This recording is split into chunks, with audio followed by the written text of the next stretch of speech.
talento da família Silveira sempre foi produzir as melhores maçãs da região. As mesmas que o Fernandinho escolhe com carinho quando vai no Zafari. É que, de uns meses pra cá, a família descobriu que a mamãe tinha outros talentos. Fazer a melhor torta de maçã do mundo. A vida acontece quando você se encontra.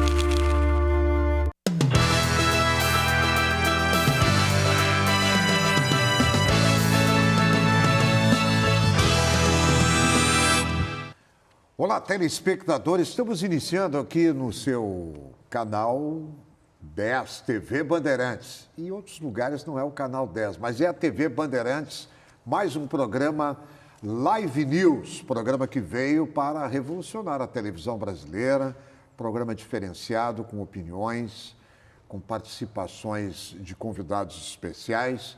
E neste final de semana nós temos um convidado muito especial.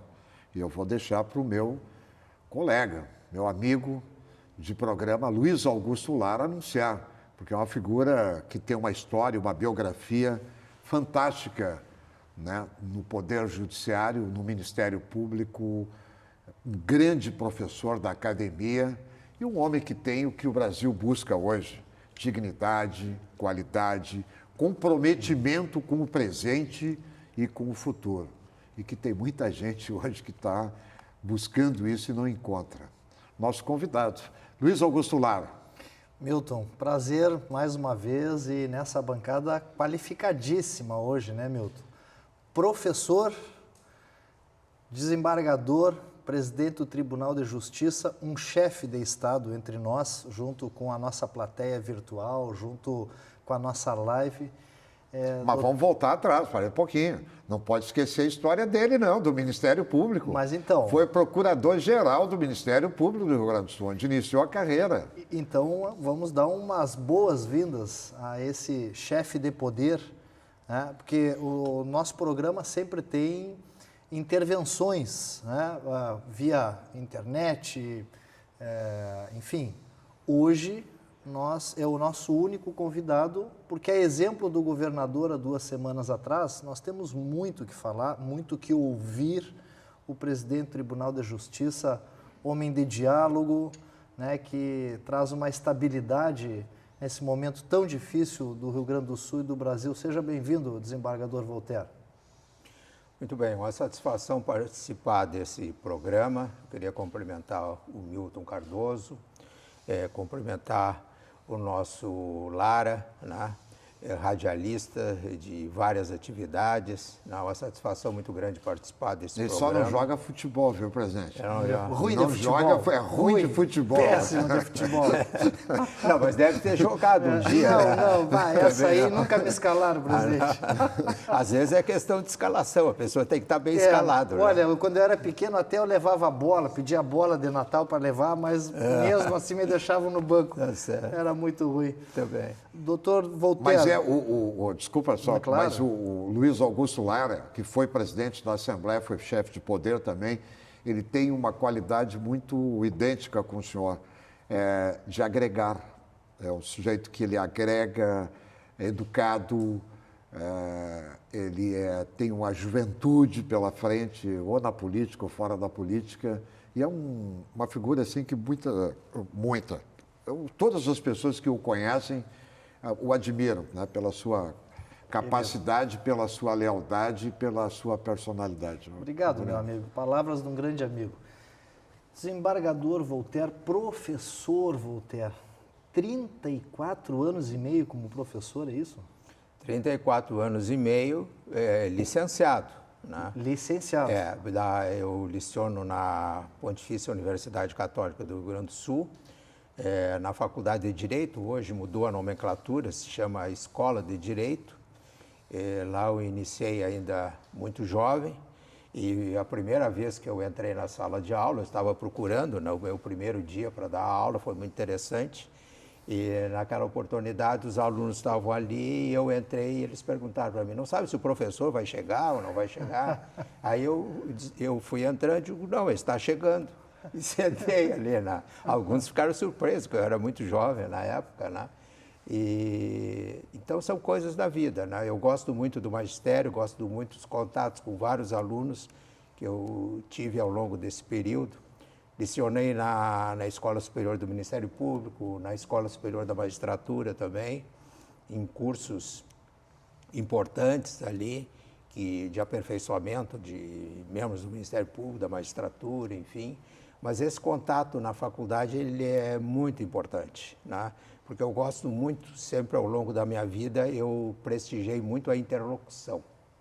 Eu acho que o diálogo é fundamental, porque a gente nunca pode ter a pretensão de achar que, por mais que estude uma temática, a gente se sinta devidamente autorizado a achar que é o dono da verdade. E eu aprendi muito com os meus alunos. A sala de aula ensina muito, A sala de aula professor? ensina muito, porque às vezes uma pergunta que é formulada, né, às vezes nos faz refletir sobre algo que a gente nunca pensou. E a gente começa a encontrar novos caminhos. A sala de aula ensina muito a ouvir também, que não é fácil, né? Mas o senhor também tem uma longa carreira no Ministério Público e me parece que antes do Ministério Público também já teve uma passagem pelo Executivo Estadual? Não, na verdade, a minha carreira foi a seguinte. Muito jovem, né, eu fui para São Paulo. Eu estudei na Escola Preparatória de Cadetes do Exército de São Paulo, em Campinas, tá, que é um dado muitos não sabem. Né, Foi colega do Bolsonaro ou não? Não, ele na verdade entrou depois de mim. Segundo alguns colegas hoje que eu tenho, inclusive de lá, ele seria bicho da minha turma, né, porque ele entrou depois, é que se chamavam, né, de bicho, né. É a mesma terminologia que se usa, por exemplo, na faculdade. Na faculdade. Os que entram depois, aqueles que já estão, aquela turma que entrou é bicho daqueles que já estão lá cursando. Ele entrou depois, ele deve ter entrado uns 2 anos depois de mim, eu acho, se não me falha a memória, né? Mas depois eu não quis ir para Agulhas Negras, eu voltei, terminei aqui e ingressei na Faculdade de Direito da Universidade Federal do Rio Grande do Sul, né? E durante esse período eu ali trabalhei primeiramente no Unibanco, né? Eu trabalhei numa empresa de engenharia, fiz concurso para a Caixa Econômica Federal, trabalhei muito tempo na Caixa Econômica Federal e depois eu recebi uma proposta, né, e fui para a FINAB, que era a antiga Formiguinha, não sei se lembram, os mais antigos lembram da... Sim, tinha poupança também? Exatamente. Ali inclusive, foi interessante, porque... Tinha o cofrinho da Formiguinha, botava a moeda no cofrinho da Formiguinha. Isso. Ali eu assumi como subgerente geral de operações, eu recebi uma proposta, fui para lá. E depois, como saíram todos os advogados da área jurídica, deu um problema ali com a direção, eu recém-formado, não esperava, um dia estava toda a mesa ali, né, todos reunidos numa grande mesa, a diretoria reunida, e eu digo, vão me demitir também, né? Mas eu fui lá para ver o que era, né? Mas achei que era muita formalidade também para demissão. Mas era com convite para assumir o departamento jurídico da FINAB, a área do contencioso, e eu recém-formado em Direito, né? E uma demanda razoável, devia muito ter grande, também, né? muito grande. Me deu um trabalho muito grande na época, porque eu tive que estudar muito falências e concordatas, porque a primeira procuração que eu recebi foi para falências e concordatas, habilitar um crédito que corresponderia a 5 edifícios de uma empresa em Porto Alegre. E por essas coisas assim do destino, era a matéria que eu mais detestava na faculdade. E eu acabei fazendo um estudo muito profundo e estudei realmente afinco e saí de lá sabendo muito essa área de falências e concordatas. Aí depois fiz concurso, ingressei no Ministério Público, né? Mas eu advoguei antes, então. Né? Não só na FINAB, eu tinha um escritório de advocacia na Galeria de Prêmio Beck, concomitantemente àquele período que eu estava na FINAB com mais 2 colegas. Aí fiz concurso no Ministério Público, percorri todas as entrâncias, né? E aí cheguei ao cargo de procurador de justiça, depois procurador-geral, presidi a Associação do Ministério Público do Rio Grande do Sul. E presidi a CONAMP também, que foi a Confederação Nacional do Ministério Público. O senhor é o primeiro presidente do Tribunal de Justiça oriundo do Ministério Público ou já houve outro presidente oriundo? Não, já houve o outro na época em que o tribunal era um tribunal pequeno, que seguiam rigorosamente a antiguidade. João Clímaco de Melo Filho, só que ele não presidiu o Ministério Público. Sim, eu sou o primeiro a presidir, né, a chefiar as duas instituições, no caso o Ministério Público e agora o Poder Judiciário, isso sim, é o primeiro caso. Bom, como nós estamos vendo aqui, Milton, esse mosaico de atividades do nosso presidente acaba fazendo esse painel que traz um presidente, homem do diálogo, homem que coloca o nosso aqui é live, ao vivo, sim. Às vezes toca aqui o iPad, que traz para o judiciário esse perfil, né, um perfil diferenciado de um gestor. Eu gostaria de entrar nas questões do judiciário logo, mas antes eu quero chamar a previsão do tempo, porque nós entramos numa primavera com cara de outono, uma primavera outonal, e o tempo agora começa a pegar um outro rumo. Então, eu vou pedir que solte a previsão do tempo, a estendida para o final de semana e até quinta-feira da próxima semana. Faz favor, solta aí. A semana foi marcada por temperaturas amenas e chuva concentrada no sul e leste do estado. Neste fim de semana, o tempo fica nublado e a previsão de chuva fraca apenas na metade sul e entre a serra e o litoral norte do estado. O que vai chamar a atenção mesmo será o aumento do frio, tanto no sábado quanto no domingo, com mínimas próximas dos 10 graus já neste sábado em grande parte da região. Em relação às temperaturas, mínima de 11 graus em Uruguaiana neste sábado, máxima de até 23 graus durante a tarde. Em Santa Maria, máxima na casa dos 22. Em Passo Fundo, mínima de 11 graus, máxima de 21 graus na região. Em Pelotas, máxima de até 18 graus. Em Porto Alegre, mínima de 12, máxima de até 21 graus. Em Porto Alegre, neste domingo, tem mínima de 11 graus, máxima que chega na casa dos 22 graus durante a tarde. Na segunda-feira, máxima de até 22 graus também. Em Santa Maria, mínima de apenas 9 graus neste domingo, máxima de até 23 graus. Na segunda-feira, também máxima de 23 graus. Em Bagé, mínima de 7 graus apenas neste domingo, máxima de até 20 graus. Na segunda-feira, máxima de 20 graus também. Na terça-feira, mínima de 11, máxima de até 19. Na região de Santo Ângelo, mínima de 10 graus, máxima de até 25 graus durante a tarde. Na segunda-feira, mínima de 12, máxima de até 26. E em Gramado, mínima de 9 graus neste domingo, máxima de até 23 graus. E na segunda-feira, máxima de 23 graus na região. Olha, Milton, uma curiosidade muito grande. Hoje eu vou aproveitar o presidente aqui para tentar entender o que acontece aqui no Rio Grande do Sul. Nós somos o estado do Brasil, da federação, com maior número de processos, proporcionalmente, né, per capita, o maior número de processos, o maior número de litígios estão no Rio Grande do Sul.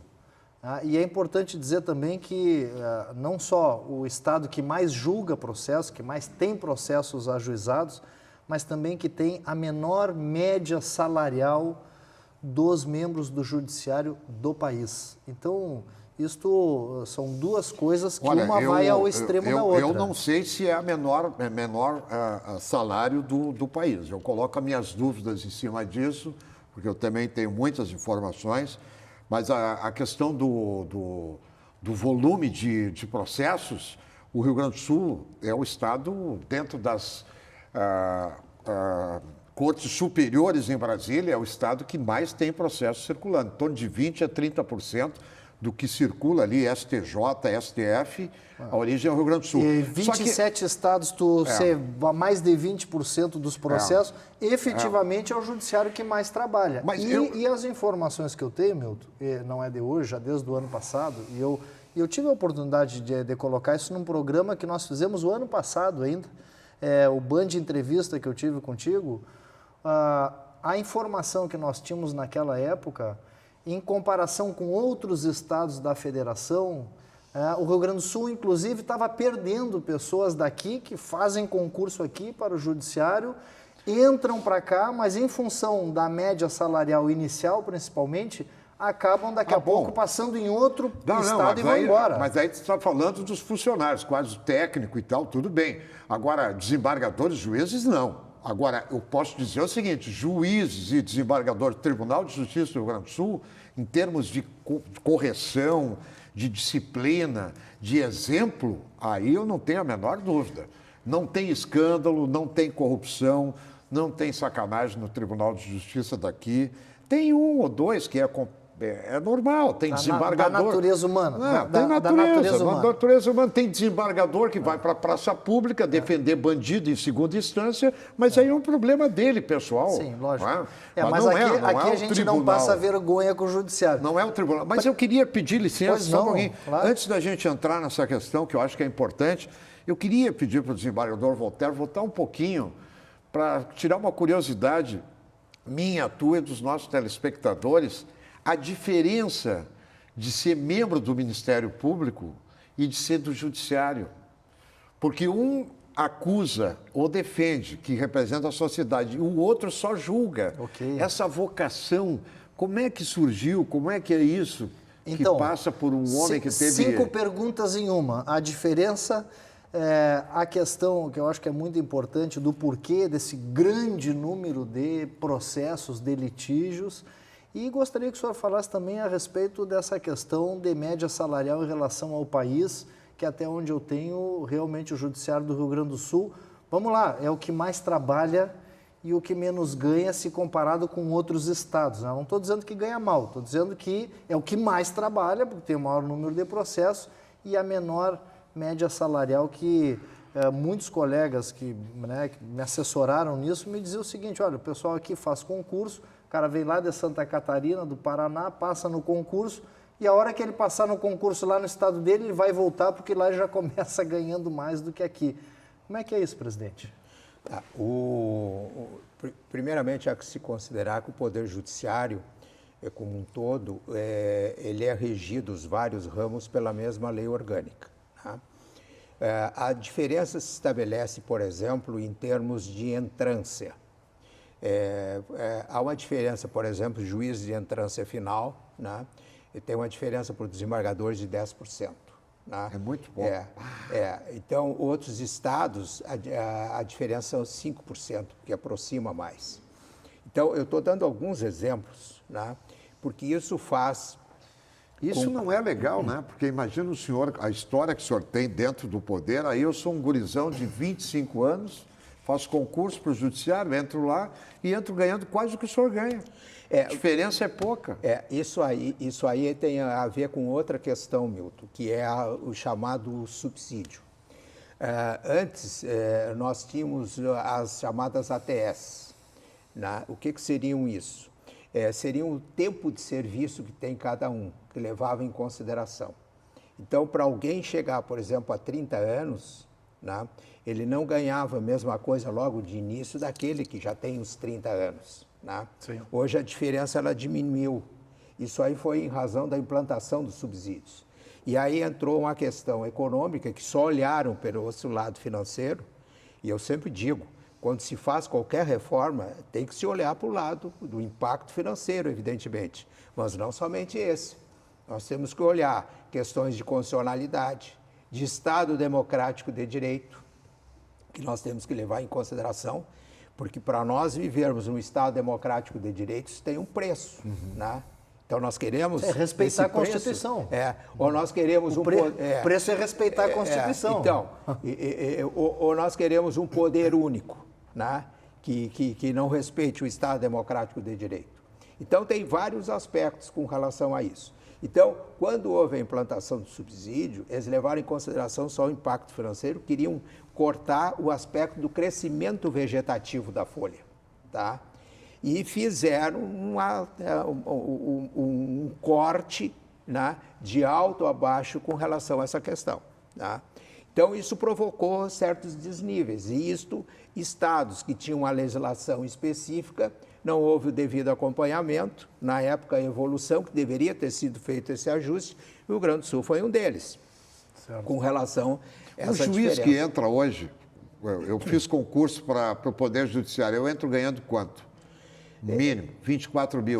Por aí, mais ou menos. E nessa o faixa. teto Bruto, é 30. né? Bruto. 30, sim, mas o teto também é bruto, Sim, 39. sim. A diferença é muito pequena. Sim. Eu acho um absurdo isso, a diferença de quem entra para quem já está 15, 20, 30 anos dentro do Poder Judiciário. É muito pequena a diferença. Verdade. Isso tira, inclusive, a vocação. Muitos fazem concurso, nem tem vocação para o Judiciário, mas é pelo dinheiro. Mas e pela isso não é só o estabilidade. Rio Grande do Sul, porque, como eu falei, o Poder Judiciário é um poder nacional, né? Está regrado por comandos constitucionais e infraconstitucionais. E por que, presidente, aqui no Rio Grande do Sul temos o maior número de processos proporcionalmente de todos os estados brasileiros? Nós temos aqui uma advocacia muito operante ou nós temos aqui uma cultura beligerante? Não, eu acho que primeiro é uma questão cultural, a meu ver. Cultural. Cultural. Isso vem de longa data. O litígio aqui é um povo muito aguerrido, né?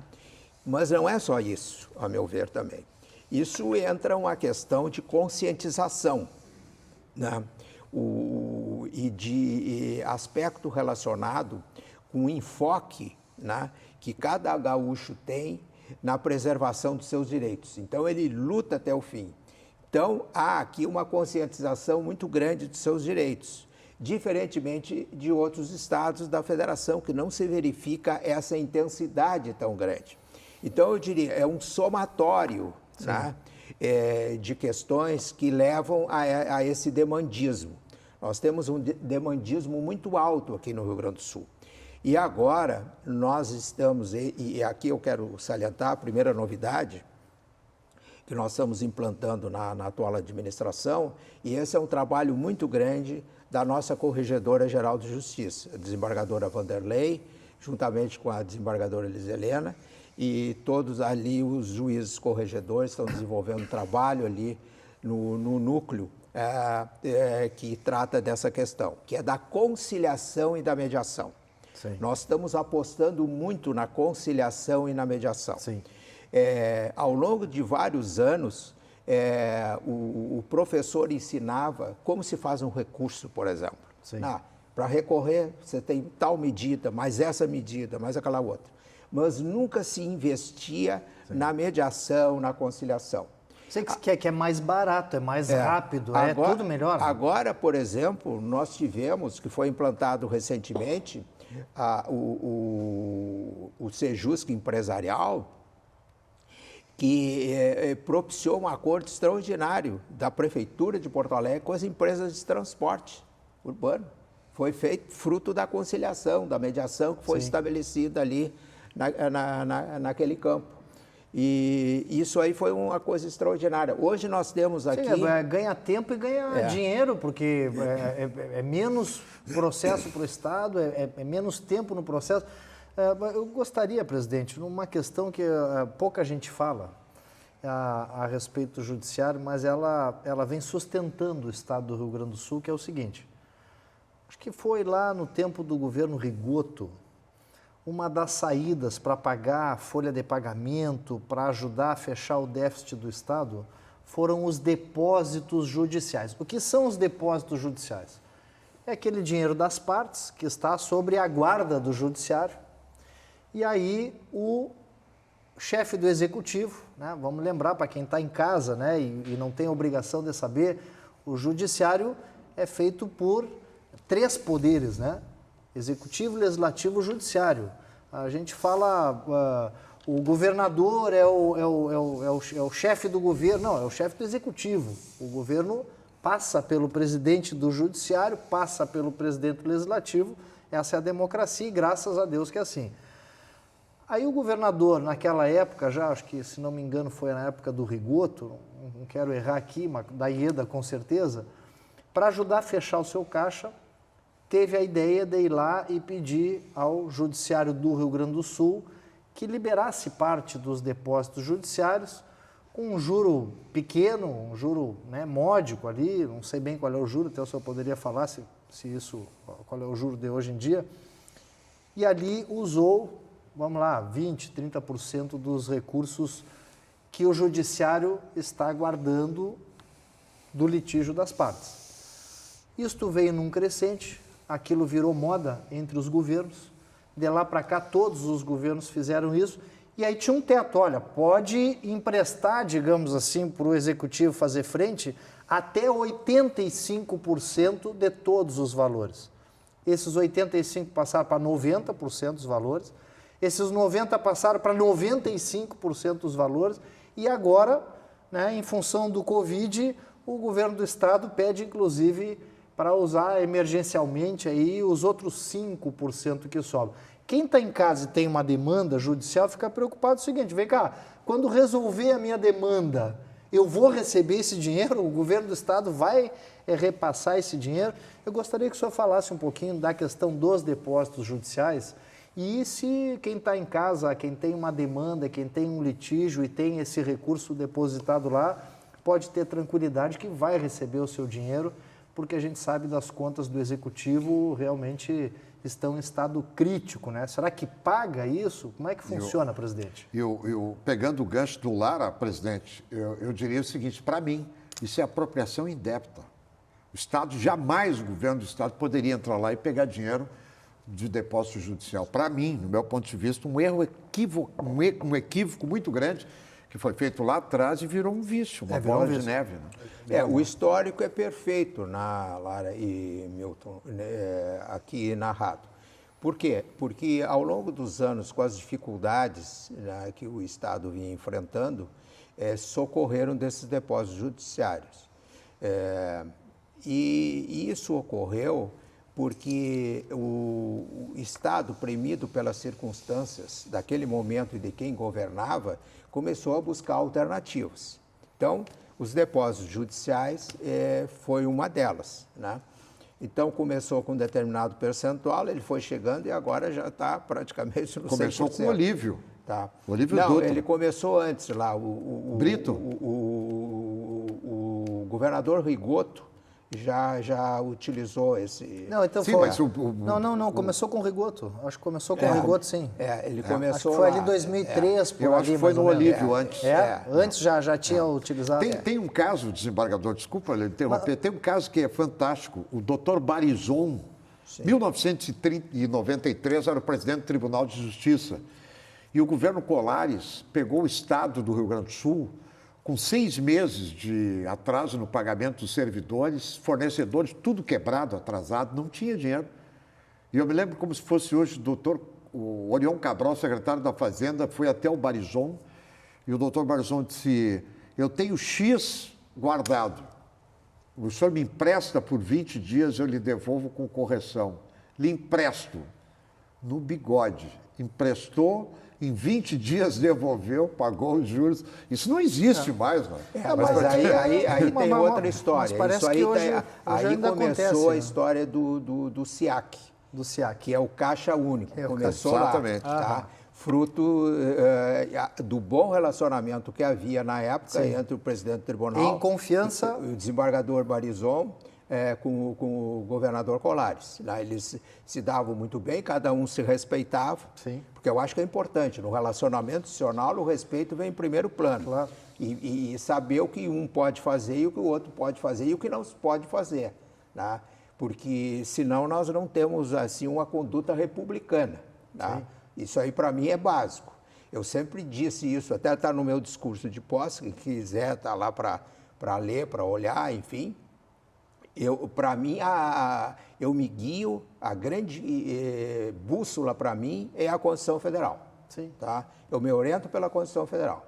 Então, tudo que está ali, se a gente seguir rigorosamente o que está na Constituição Federal, a gente jamais vai se incomodar. Não é verdade. Então, é seguir os princípios da legalidade, da moralidade, da economicidade, enfim, aqueles comandos básicos que estão ali estabelecidos. Sim. Mas, presidente, vamos lá, voltando aos depósitos judiciais. Quanto hoje já foi utilizado, quanto o judiciário já liberou para os executivos, não só para o atual governador, mais ou menos assim?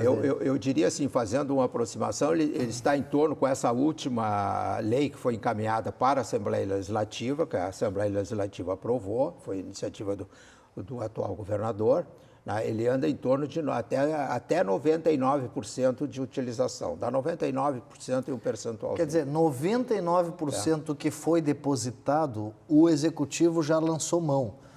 Bom, isso representa o quê? 10 bilhões? Ele dá uma cifra grande. 10 bilhões. O Tarso Genro foi 7 bi, o governo Tarso Genro pegou. Então, o 7 bi. Executivo tem que pagar isso. Lá na ponta, está nos ouvindo em casa, o pessoal quer saber o seguinte, corre risco de eu ganhar a minha ação e não receber o dinheiro que eu depositei lá, que eu depositei em juízo? Eu acho que primeiro não pode correr risco. Por quê? Porque eu confio muito naquilo que está na lei e na palavra empenhada. O próprio governador, quando encaminhou isso lá, para a Assembleia, ele disse que jamais haveria problema nesse sentido, né? E se houvesse, por exemplo, chegasse lá e não tivesse a disponibilidade imediata, em questão de horas, o Estado Executivo daria a sua devida resposta. Então, eu me oriento muito, né, pela palavra das pessoas. E o Poder Judiciário, em última instância, caso o Executivo não cumpra, pode bloquear suas contas e buscar o ressarcimento daquilo que lhe é devido.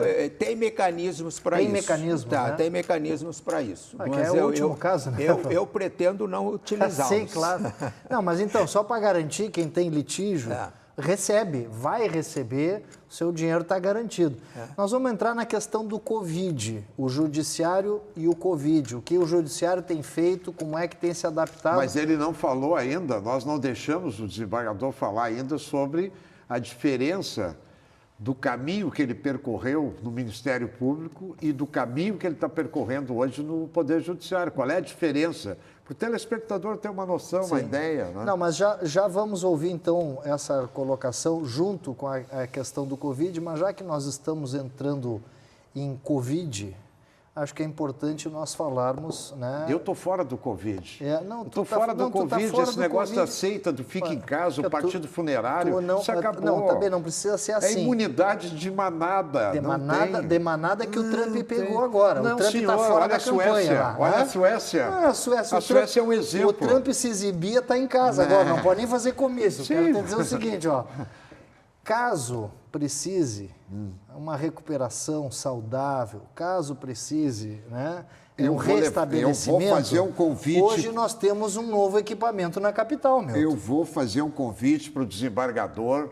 Aliás, eu quero dizer para os telespectadores, a primeira vez que eu conheci um gabinete de desembargador, há muitos anos atrás, foi o gabinete do Dr. Voltaire de Lima Moraes, que era o coordenador de toda a área de comunicação do tribunal na administração do Armínio da Rosa.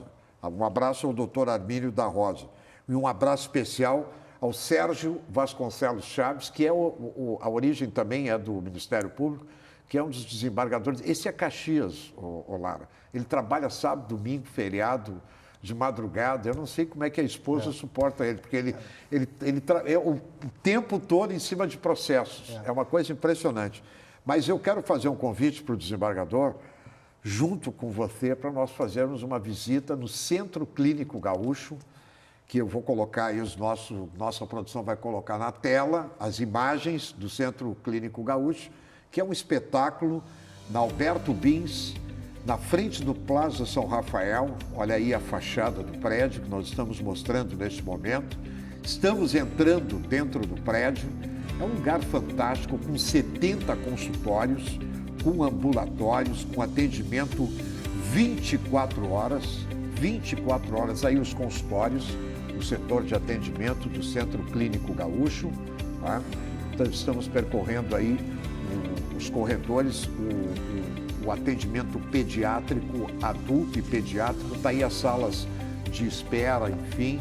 Nós estamos agora percorrendo o local de atendimento, as macas, o lugar onde as pessoas são atendidas, e vamos chegar num lugar que é muito bacana também, onde as crianças são atendidas. Aquele atendimento, criança sabe como é que é, tem que dar olha o atendimento especial, um ambulatório 24 horas, né? O centro tem um ambulatório 24 horas, que é um espetáculo, Agora, aqui, ó, nós vamos chegar nas imagens nesse momento, no centro de diagnóstico também, que tem 24 horas. E agora no lugar que eu queria mostrar para vocês, que é esse aí das crianças. Olha que lugar bonito, agradável, aconchegante. E a qualidade do atendimento, né? Dos médicos, dos enfermeiros, dos assistentes, enfim. Bom, essa é a unidade do Centro Clínico Na Gaúcho. Alberto Bins. Na Alberto Bins, em frente ao Plaza. E agora eu vou mostrar assim que os nossos... Segunda-feira Aqui, ó, o Hospital inaugurou Humaniza. o Hospital Humaniza. Olha aqui, ó. O Humaniza está aqui, ó. O investimento é 250 Não, milhões. A inauguração é em dezembro. Foi lançamento. O lançamento, perdão. Lançamento. Isso.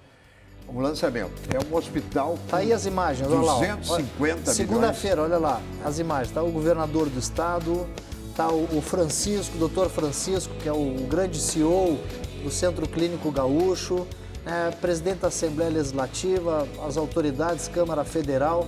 Um equipamento de 250 milhões de reais para a saúde no Rio Grande do Sul. Ele tem com atendimento 24 horas também, adulto e pediátrico, programa de atendimento domiciliar. Ele tem emergência 24 horas com equipamentos. O Hospital Humaniza, ele vem com equipamentos altamente sofisticados e com corpo clínico assim, com equipamentos de diagnósticos de raio-x. Tudo que um hospital no século XXI, 2020... Com detalhe, Milton. Não fica devendo nada para a Europa, para os Estados Unidos. Com detalhe, 900 empregos serão gerados nesse hospital. Diretos. 900 empregos diretos no hospital. Diretos. Então é o que a gente precisa nesse momento.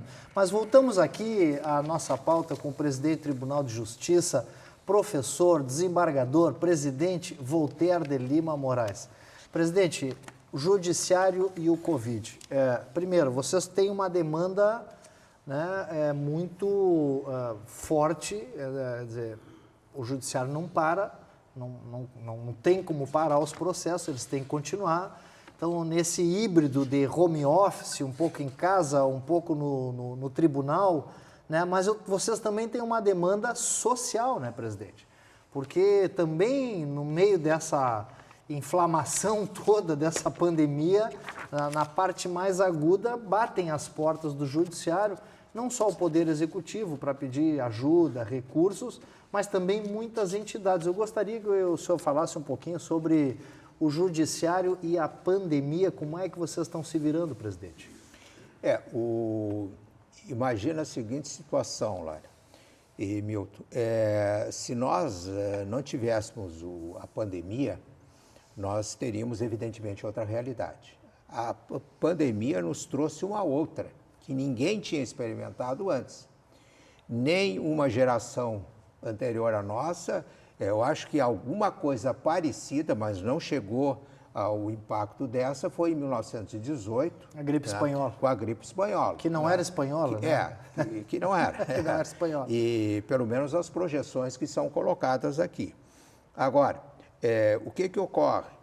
Só para terem uma ideia, nós recebemos só no Tribunal de Justiça, tá, um dado impressionante, né, um total de 6.795 processos, só discutindo Covid. Só sobre o tema só Covid? Só sobre o tema Covid. Nossa Senhora. Chegaram no Tribunal de Justiça. O que são mandados de segurança, são arguições de inconstitucionalidade sobre decretos municipais ou decreto do próprio governador. Sim, que não pode ficar para o ano que vem, tem que resolver agora. Desses 6.795, 5.529 já foram julgados. Nossa. Vocês vejam a celeridade. Sim.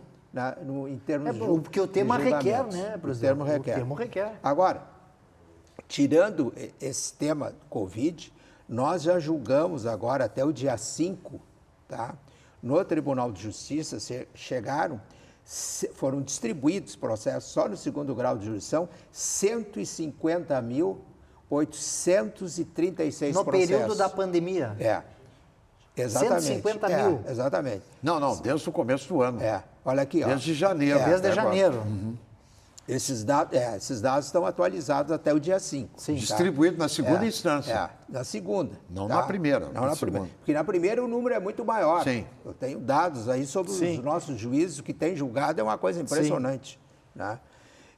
Desses 150 mil, 836, eu vou dar um número aqui que parece até incoerente, vão me perguntar por quê, mas eu faço questão de declinar. Foram julgados 151 mil. Aí alguém pode perguntar, mas como? Se era 150 que foram distribuídos, como é que julgaram 151 mil? É porque ficaram resíduos do ano passado, entendeu? Que foram aqui colocados. Então, isso demonstra a produtividade que tem o nosso Tribunal de Justiça. Mesmo no meio da pandemia. Por isso que eu, antes de sair agora, ainda estava olhando lá no gabinete da presidência, os vários certificados conferidos pelo Conselho Nacional de Justiça, nas mais diversas áreas, ao Poder Judiciário do Rio Grande do Sul, por aquilo que ele representa hoje no cenário nacional. Mas entrou no ano de 2020 150.836 processos. Tinha um processo. E foram julgados 151 mil, quer dizer que está zerado. Não, é que toda hora estão chegando novos. E tiveram processos que foram suspensos também. Por exemplo, os processos físicos, né? Os prazos estavam suspensos. Quantos desembargadores tem o Tribunal de Justiça? Ao todo são 140 hoje. Mas nós não temos preenchido todas as vagas ainda, porque volta e meia dá uma aposentadoria, dá outra, enfim. Né? Eu gostaria de entrar num tema que é o chamado duodécimo. Eu vou explicar para as pessoas o que é o duodécimo, para quem está em casa poder entender. Só que antes do duodécimo, nós temos aqui, presidente, algumas parcerias nesse programa, porque ele é um programa de opinião, ele é um programa de profundidade, né? Muito mais do que debater e marcar posição, nós estamos aqui para tentar achar soluções, né? Quando o governador esteve aqui, o programa nós sugerimos que ele retirasse o pacote tributário que estava na Assembleia e um dia depois acabou isso acontecendo. Quando o secretário da Educação esteve aqui, nós sugerimos que iniciasse primeiro pelas escolas particulares, para depois pelas escolas públicas. Então, a gente sempre procura dar sugestões e, enfim, opiniões de especialistas no assunto. E nós estamos dando dicas para as pessoas que estão em casa, que perderam o emprego, que precisam se retomar, dicas tanto de empregos quanto de uso da tecnologia. Tem uma bem legal, que é um parceiro, o Carlos Giegel, que sempre dá dicas de tecnologia. Como é que a gente faz para usar melhor os aparelhos que a gente tem, que a gente não usa 10% do que tem? Então eu vou pedir que solte o Carlos Giegel e depois nós temos uma mensagem do Zafari aqui. Chama o Giegel, por favor. Olá, tudo bem? Eu sou o Carlos Giegel e esse é mais um Minuto sobre Tecnologia. Hoje o assunto é inteligência artificial. Provavelmente você já ouviu falar alguma coisa sobre ela. Mas se não conhecer, vou te explicar rapidinho. A inteligência artificial é um avanço tecnológico que dá a possibilidade de sistemas simularem uma inteligência parecida com a do humano. Isso permite que esses sistemas tenham suas próprias decisões, através de análise de dados digitais. Resumindo, as máquinas, de uma certa forma, conseguem pensar como seres humanos, com a possibilidade de aprenderem, perceberem e decifrarem quais os melhores caminhos a seguir. E muitos são os exemplos de como a inteligência artificial já está inserida em nossas vidas. Vou te dar um exemplo simples. Sabe quando você recebe um e-mail e ele automaticamente cai na tua caixa de spam? É porque existe uma inteligência artificial por trás que fez essa análise e filtrou para você. Outro, então, os carros autônomos, que já vemos rodando em diversos países pelo mundo. Também fazem uso da inteligência artificial para tomar suas decisões em tempo real.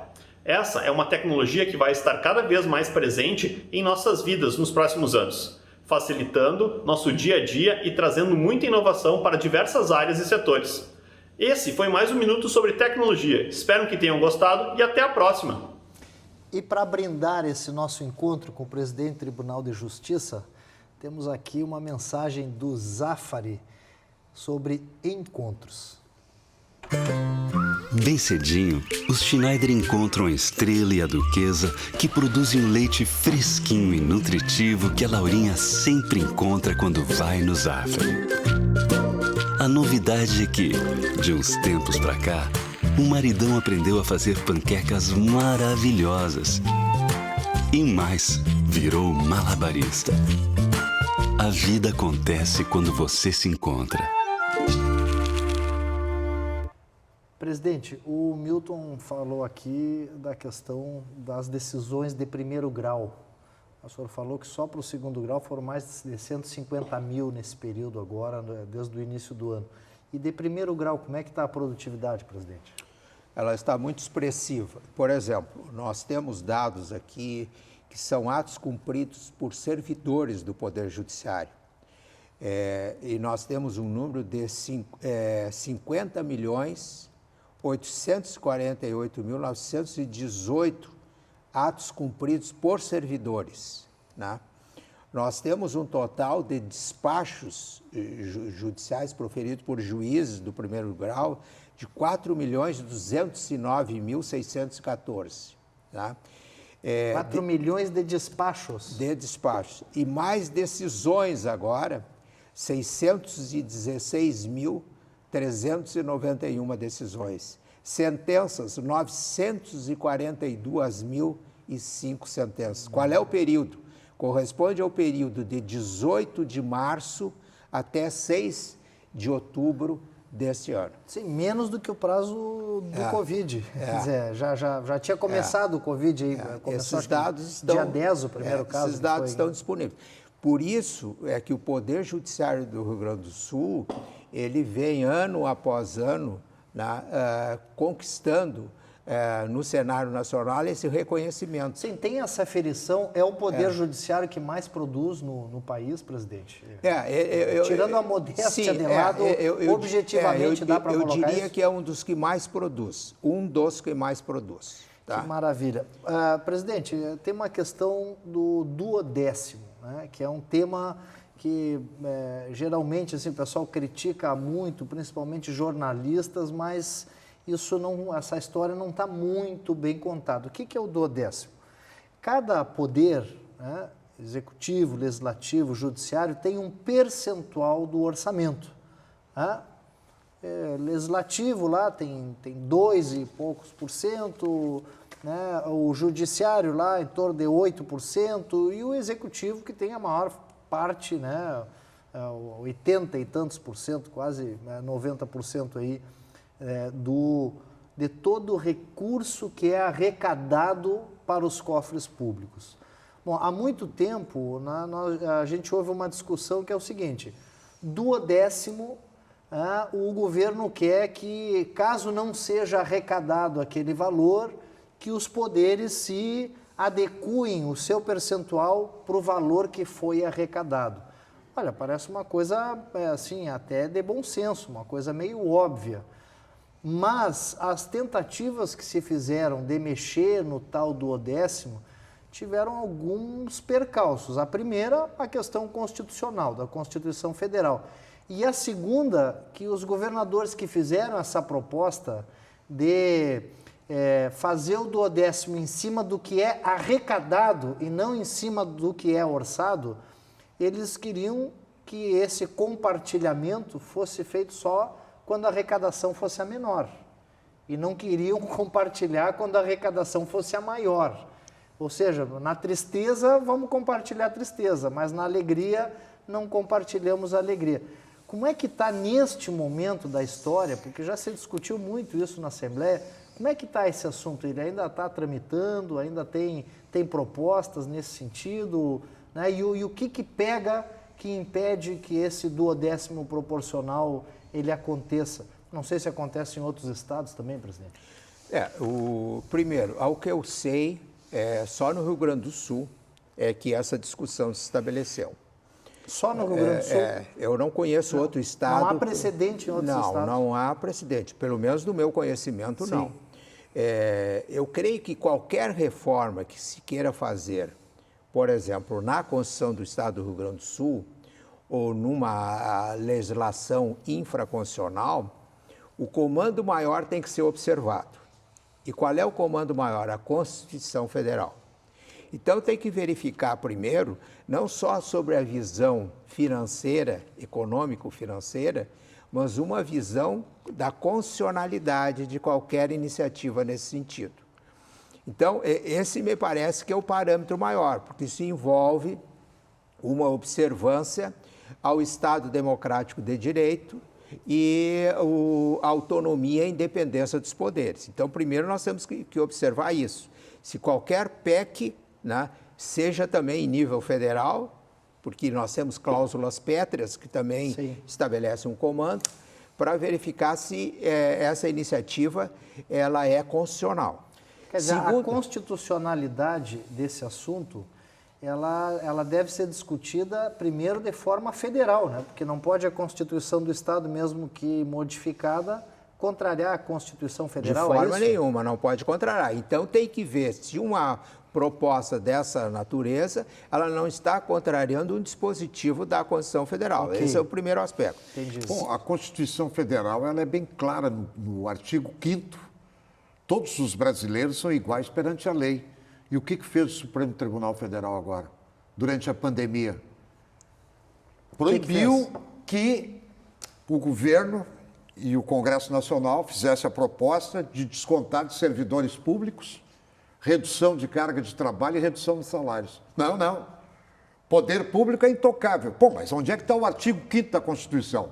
Agora, o empresário, o comerciante, o profissional liberal, eu da iniciativa privada, eu sou colocado na rua, não tenho estabilidade, eu sou obrigado a reduzir o meu salário se eu quiser continuar no emprego, e eu sou obrigado a reduzir as horas de trabalho. Então, essa Constituição, esse Estado de Direito Democrático, presidente, eu questiono muito o que o STF tem feito ultimamente, e eu sei do seu perfil, sei da sua qualidade, do seu conhecimento, que eu tenho certeza que o senhor não concorda com isso, mas a insegurança jurídica que esse país está mergulhado pelas decisões do STF, eu coloco um ponto de interrogação. Quando a gente se fala hoje, eu tenho absoluta certeza que o senhor e os seus colegas, seus pares no Tribunal de Justiça do Rio Grande do Sul devem mergulhar no constrangimento com esse STF que nós temos aí. Porque esse STF não representa, por exemplo, o Tribunal de Justiça do Rio Grande do Sul, na minha opinião, que tem desembargadores altamente qualificados, sérios e preparados. Esse STF aí, do jeito que ele está, com Gilmar Mendes, com Lewandowski, com Carmen Lúcia, Rosa Weber, o indicado agora até com currículo manipulado, tá? É complicado isso, mas eu estou colocando dessa maneira para uma reflexão para o telespectador que está do outro lado, e eu estou diante de quem, Lara? Do presidente do Poder Judiciário do Rio Grande do Sul, que é orgulho para os gaúchos. Que ele não vai te dar opinião sobre isso, porque é até uma questão ética a respeito disso. Não, e nem vou, eu estou botando a minha opinião, mas lógico. Acho que tu tem muita razão nisso, Milton. Mas é que quando se fala muito em Constituição, Milton, mas só para o lado quando interessa, quando não interessa... a lei. A verdade é isso. Agora nós vamos mexer em reforma tributária, vai mexer em reforma administrativa. O que fazem lá os deputados e senadores? Deixa para depois da eleição municipal. Então, a verdade é essa. O judiciário opera o que os deputados e senadores escrevem na Constituição. Aí, na hora de enfrentar esse tema, os caras correm porque não tem eleição municipal, vai atrapalhar a eleição municipal. Não, esse dado aí... Não, tudo bem, eu concordo, mas só que não é bem assim. Nós temos casos aqui, tu quer ver uma coisa? Por exemplo, o Rio Grande do Sul tem corregedoria no Tribunal de Justiça, e muito bem, corregedoria do Tribunal. Só que nós temos uma LOMAN da década de 79, LOMAN, a lei, para quem não sabe, a Lei Orgânica da Magistratura, que é completamente fora da realidade que nós estamos vivendo hoje. Por exemplo, eu te dou um exemplo aqui de magistrados de primeira instância, juízes, que estão soltando bandidos em plena pandemia. O sujeito soltou um estuprador que estuprou a filha de 11 anos e a enteada de 12. Aí sabe o que aconteceu? 2 dias depois o cara estuprou mais 2 e passou HIV. Aí o magistrado, mas o magistrado tem autonomia para fazer isso, só que essa Lomã tem que acabar com isso. O magistrado que faz isso, irresponsável, ele tem que pagar o preço por isso. Mas, Milton, ele tem que pagar. Mude-se a lei, Milton. É que na hora de mudar, ninguém quer meter o pescoço nisso aí, né? Não é mudar a lei, eu estou falando da lei da orgânica da magistratura, sim, porque hoje o Poder Judiciário, o que tem de gente com foice e martelo, com a toga por cima, e Eliana Calmon já dizia, tá? Tem bandidos de toga, e não tem no tribunal aqui do Rio Grande do Sul, mas tem. Sim. O ano passado, quando eu estava lá fazendo a cobertura da Unali, foi no dia que prenderam o presidente do Tribunal de Justiça e 5 desembargadores na Bahia. O presidente do Tribunal de Justiça da Bahia e 5 desembargadores presos. Mas essa vergonha a gente São não Paulo, passa aqui, Rio de Janeiro. Graças a Deus. Presidente, vamos lá, desculpa, é importante porque o Milton é o cara que puxa para nós aqui os principais temas mesmo e é importante as colocações do Milton. Mas só para nós não perdermos o fio da meada, a questão do duodécimo, que nós falamos aqui das questões constitucionais, mas tem alguma proposta nesse momento diferenciada daquela que dizia, olha, vamos compartilhar aqui só na tristeza? Não, só quando der prejuízo a gente compartilha, quando der lucro a gente não compartilha. Avançou alguma coisa nisso ou não? Tá, antes eu quero responder o Milton, a colocação dele, que eu achei bem interessante. Eu tenho um profundo respeito por toda decisão judicial, seja ela de que nível for, do tribunal daqui, do Superior Tribunal de Justiça ou do Supremo Tribunal Federal. Outra coisa é, eventualmente, poder criticá-la, porque todos nós temos o direito de crítica, todos nós podemos criticar, não concordar com a decisão, e para isso há os recursos correspondentes. A gente pode recorrer de uma determinada decisão, vai para um outro colegiado para fazer a devida apreciação. Certo. As questões do Supremo é que o Supremo fala por último, em algumas questões, por exemplo, de natureza constitucional. Eu acho que o Supremo ele está muito assoberbado, porque chegam lá várias demandas, E eu sempre tenho dito, o Poder Judiciário, ele é um poder inerte, mas ele não é omisso. Por quê? Porque ele só age quando ele é provocado. E se ele é provocado por ninguém, por alguém, o que acontece hoje? Muitas questões políticas, às vezes, são judicializadas, quando deveriam ficar no âmbito do parlamento. Total, judicializou. Não deveriam chegar lá.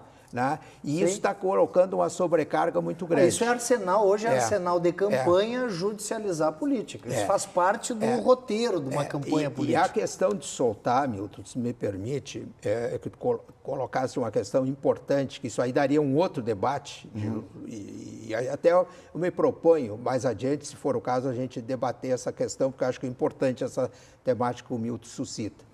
É tão importante porque isso demandaria reformas no nosso Código de Processo Penal, que é da década de 40, A nossa realidade lá era outra. Então, quando o juiz decide alguma coisa, ele decide, mas tem a possibilidade também do recurso, Aliás, o nosso sistema, por que às vezes demora tanto um processo, demora tanto, eu sempre disse para os meus alunos, o problema é a morosidade do processo. Eu desconheço, e se alguém disser que tem um país igual ao nosso, com tantas possibilidades recursais, eu gostaria de conhecer. É verdade. Porque não existe. Sim, e agora pode ter prisão em terceira instância de novo, né? Mas, então, essa questão do duodécimo, agora fiz esse rápido parênteses, até em consideração o questionamento do Milton, porque eu gosto de responder as coisas todas, eu não gosto de deixar brecha, eu acho que as coisas têm que ser devidamente esclarecidas. Essa questão do duodécimo, primeiro, tem que ver se ela é constitucional, qualquer reforma. Segundo, sendo constitucional, se é factível, porque tudo é Estado, nós temos o Estado Executivo, nós temos o Estado Legislativo, nós temos o Estado Judiciário, Estado Ministério Público e assim sucessivamente. Então, nós temos que verificar se dentro da constitucionalidade de uma iniciativa dessa natureza, sendo constitucional, se é factível só um Estado, por exemplo, executivo, ou só um Estado legislativo,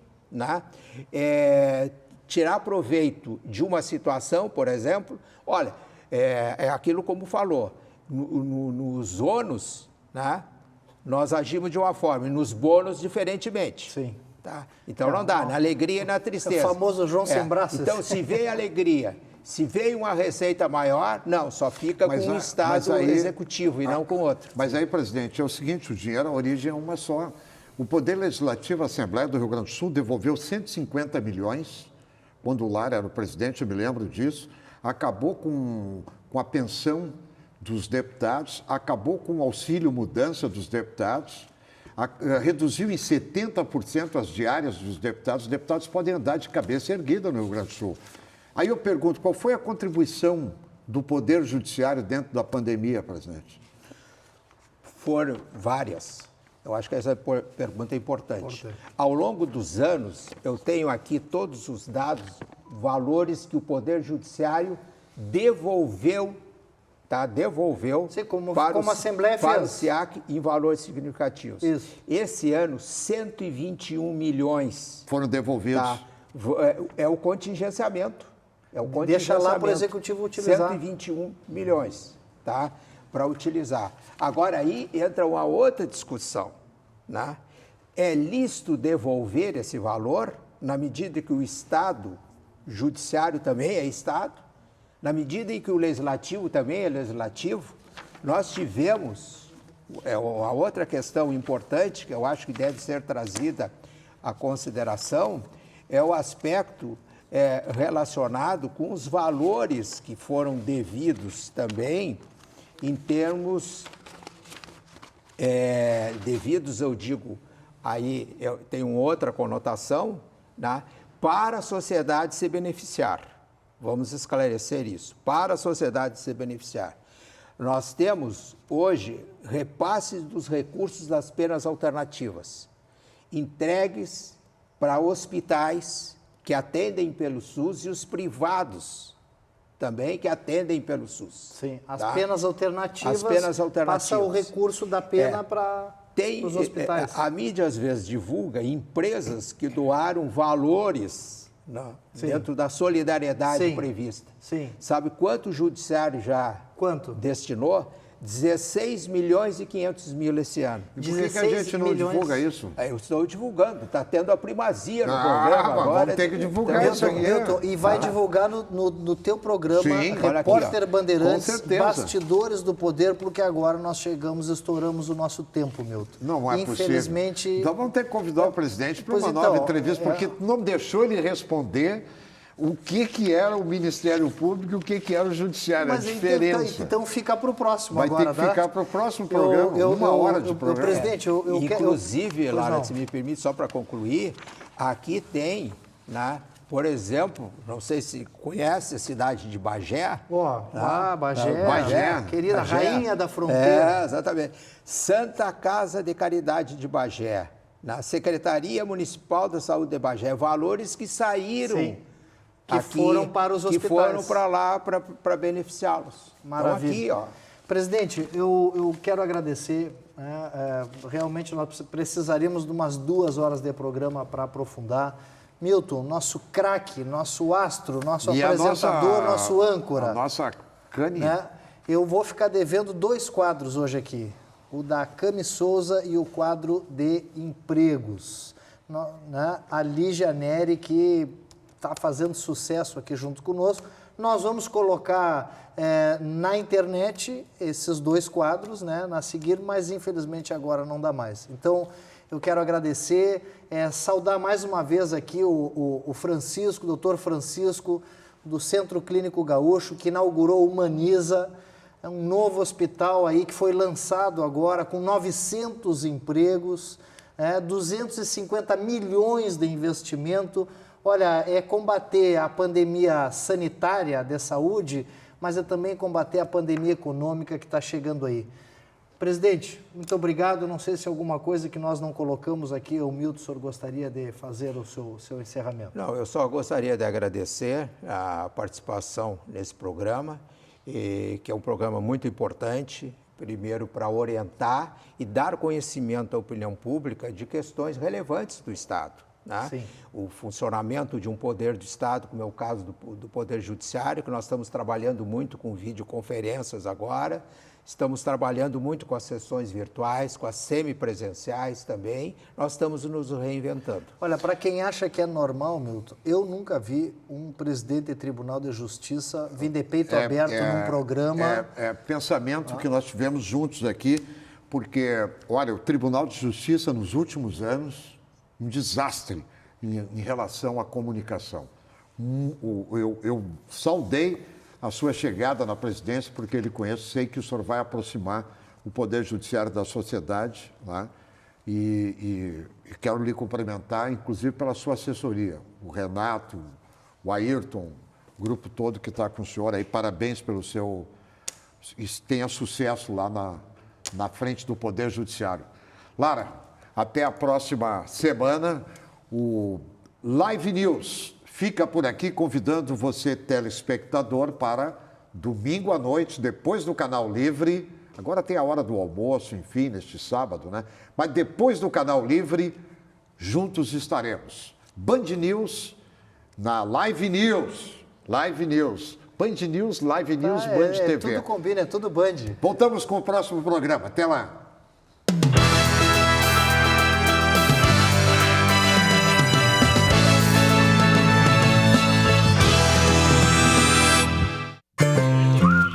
O talento da família Silveira sempre foi produzir as melhores maçãs da região.